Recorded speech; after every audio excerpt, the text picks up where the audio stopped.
Hello, it is your girl Timmesha Shockley here, and welcome back to my channel where I strive to teach, aspire, and shift.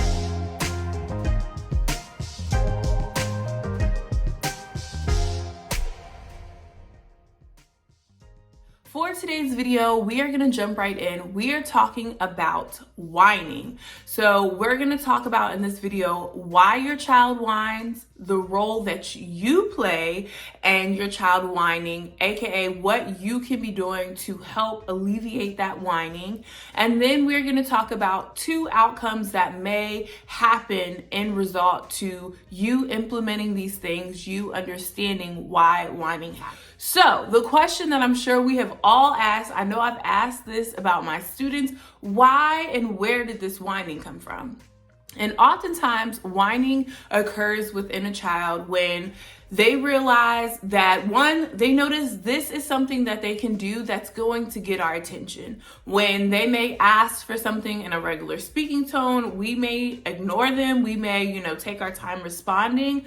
But let's be honest, as adults, no one wants to hear a child whining. So when you hear the whining, you're a little quicker in your response. And because of this, your child has picked up on knowing that, when I ask in a whining tone or when I begin whining, this oftentimes gets my voice heard. So again, whining occurs because your child recognizes that when they do this, this helps them get our attention faster or sooner. And so that's one of the reasons that your child is whining. Another reason is often your child is whining because they have an unmet need, right? So again, they're trying to get our attention and then they have a need that is not being met. And of course, we're going to talk about this a little later.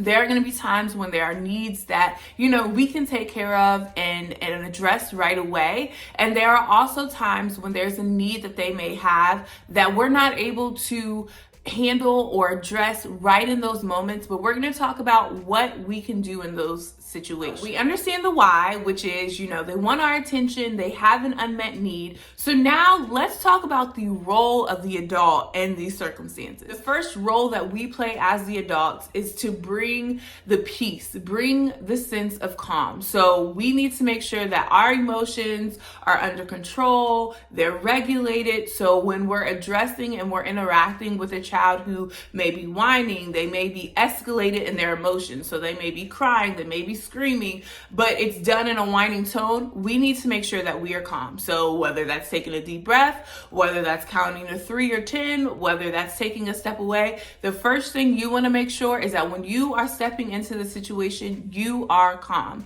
Remember, we are the adult in the situation, so we are a lot more mature than our child. They are still learning how to regulate themselves. They're still learning how do I handle such big emotions that I'm feeling. So the first thing that we need to do and make sure that we do is we are bringing the peace and the calm to the situation. And the second thing that you want to do as the adult after you've, regulated yourself, you're calm, cool, and collected, is you want to see if you can take a step back from the situation and identify what the unmet need is in the situation. So if your child comes to you and it's a particular time of day that they are whining, look at, okay, are they hungry? Is it time? Do they need some rest? Do they need some quiet time? Do they need space?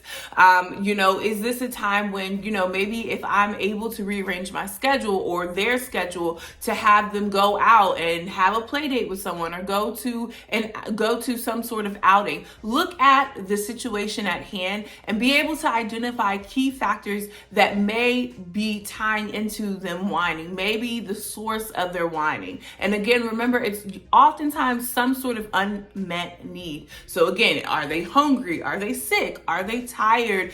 Are they telling me that they need more of my attention? So that may mean you adjusting your schedule or you even sharing with them a set time that you have for them, for you guys to sit and color or play with Play-Doh, whatever the case is. Look at the need of your child and be able to identify what is going unmet.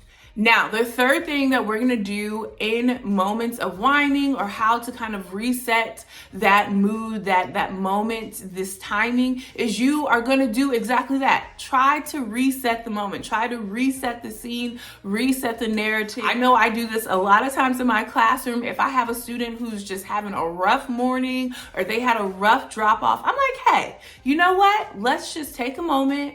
Let's reset our day. So sometimes that's them going back out of the front door and then shutting it, knocking on the door, coming back through in, and I'm, good morning, how are you today? And really resetting their day. Sometimes I do it myself, you know. Let's say we're at group and I'm losing my patience with some of my students. I'll just say, you know what, Miss Timmesha needs to take a reset. So I'm gonna take 3 deep breaths.